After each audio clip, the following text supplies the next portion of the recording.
Bonjour, je m'appelle Sarah Huguette, congolaise vivant en Afrique du Sud.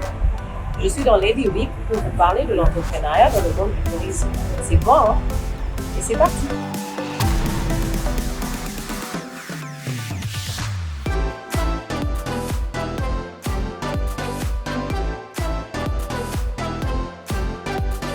Depuis mon enfance, je suis une passionnée de la culture et de la découverte. Lorsque j'avais 18 ans, je me suis promise que lorsque j'aurai 30 ans, je ferai ma première photo en dehors de la RDC devant la Tour Eiffel. Et ce rêve est devenu réalité grâce à ma passion et à mes recherches. J'ai fait ma première photo devant la Tour Eiffel à l'âge de 30 ans en utilisant toujours mon passeport de la RDC.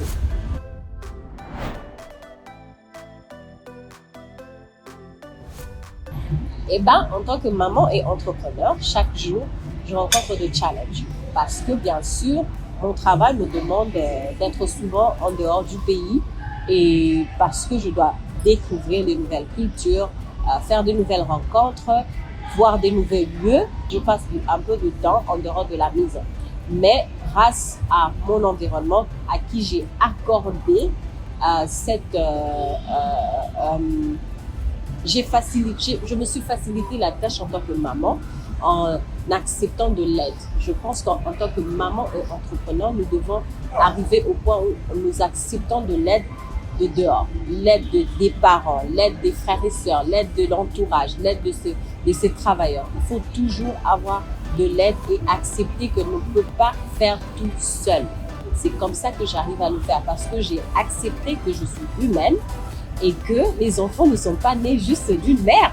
Ils ont un père et ils ont des parents, de la famille, ils ont mes amis qui sont ma famille, ils ont mon entourage. Alors, pour que je sois cette femme accomplie que je veux être un jour, il faudrait que j'ouvre cet espace à mes enfants, à moi-même, pour pouvoir m'apporter cette flexibilité entre être mère et être entrepreneur. C'est comme ça que j'arrive à le faire.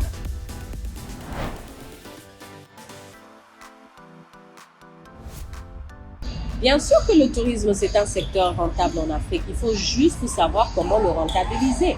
Et lorsqu'on parle de rentabiliser le secteur touristique en Afrique, c'est connaître les lieux qu'il faut vendre, comment le faire, où le faire, qu'est-ce qu'il faut faire pour rentabiliser les chiffres d'affaires de l'Afrique, quelles sont les autorités qu'il faut voir pour pouvoir faire la publicité, la communication, le marketing.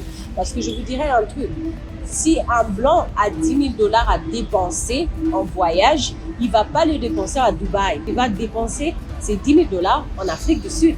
Il va dépenser ces 10 000 $ au Rwanda, au Botswana.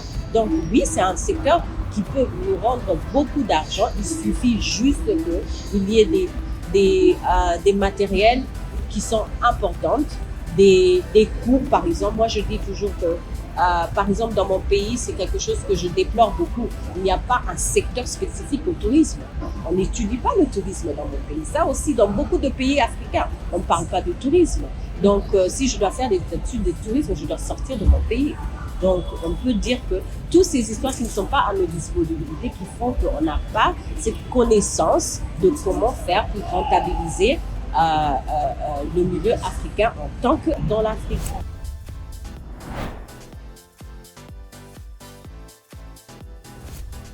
Avant de vous définir c'est quoi une femme accomplie, je vais d'abord vous définir c'est quoi une personne accomplie. Une personne accomplie, c'est une personne qui se sent heureuse avec soi-même. Une personne qui est fière de soi. Alors, une femme accomplie, c'est une femme qui se prend d'abord elle en charge, qui s'aime soi-même. Avant d'aimer mes enfants, je m'aime d'abord. Ce qui veut dire que tout ce que mes enfants me disent contre moi-même, je regarde, je dis rien parce que je m'aime moi-même. Pour moi, l'accomplissement, c'est de s'aimer, aimer son travail, aimer ce qu'on a autour de soi pour pouvoir, pour pouvoir en faire quelque chose qui, dans l'avenir, vous rendra heureux. On ne veut pas être misérable dans sa vie. Et si je dois reprendre sur la question, si je suis une femme accomplie, je suis une femme heureuse. Je suis une femme épanouie. Je n'ai pas encore accompli tout ce que je veux faire dans ma vie. Et je suis dans le chemin et je sais que bientôt, je serai une femme accomplie.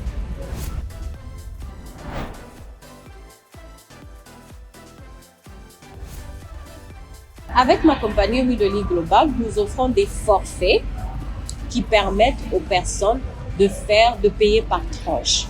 Par exemple, moi je dis souvent à mes clients de faire des préparations de voyage 6 mois, une année à l'avance.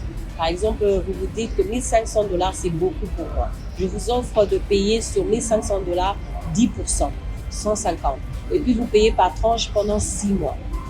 Ça ne semble pas impossible. Payer par tranche sur une année, ça ne semble pas impossible. C'est toujours de prévoir à l'avance pour pouvoir être en mesure de profiter de ces vacances. Et pourquoi on dirait, je décourage les gens de faire des vacances pressées, simplement parce que lorsque vous dépensez en une fois, c'est beaucoup pour tout le monde. Alors que lorsque vous payez en tranche, et par tranche, il n'y a pas de limite. Donc, vous pouvez payer $10, $5, $2, jusqu'à ce que vous atteigniez votre 1500 ou 2000 ou $500 à la fin. Et j'aime bien offrir des forfaits parce que c'est une prise en charge depuis le début jusqu'à la fin de votre voyage. Ça veut dire que vous n'avez rien à craindre par rapport au transport, aux hôtels et tout ça. Donc, c'est que vous êtes dans une tranquillité totale. Alors, pour moi, pour ceux qui disent que je n'ai pas un grand revenu pour voyager, non, vous avez de l'argent. Il suffit de préparer. C'est comme préparer un mariage. Quand vous faites votre préparation de mariage, vos fiançailles, vous vous donnez une année, 2 ans pour préparer. Qu'est-ce que vous faites? Vous prenez de l'argent, vous mettez de côté. C'est la même chose avec vos voyages. Tout se prépare. Il faut juste qu'une personne soit en mesure de vous offrir cela et j'offre ces options-là à mes clients.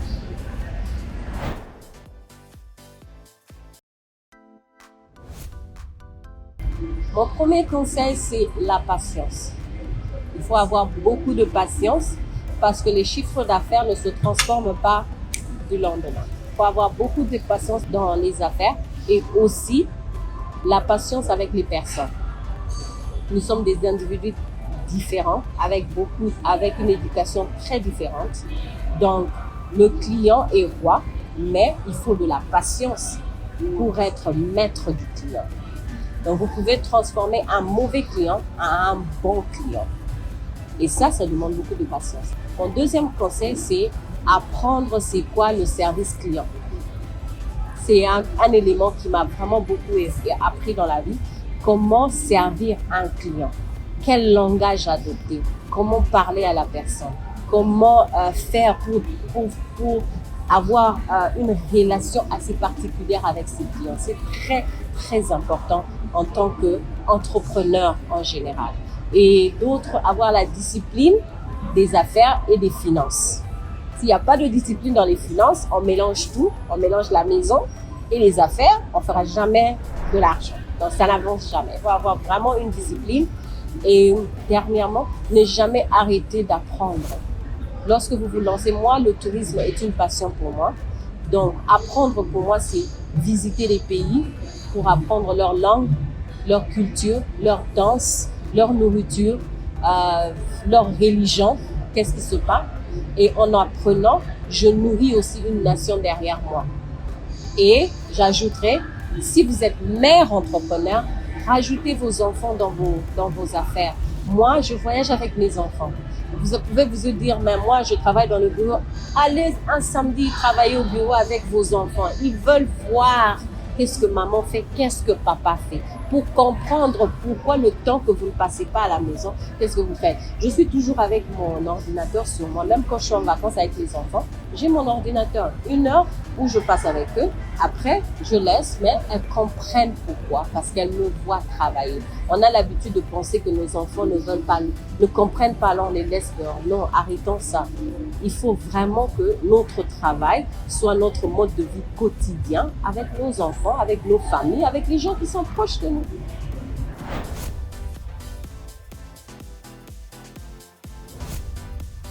Go Ladies, le magazine de la femme congolaise.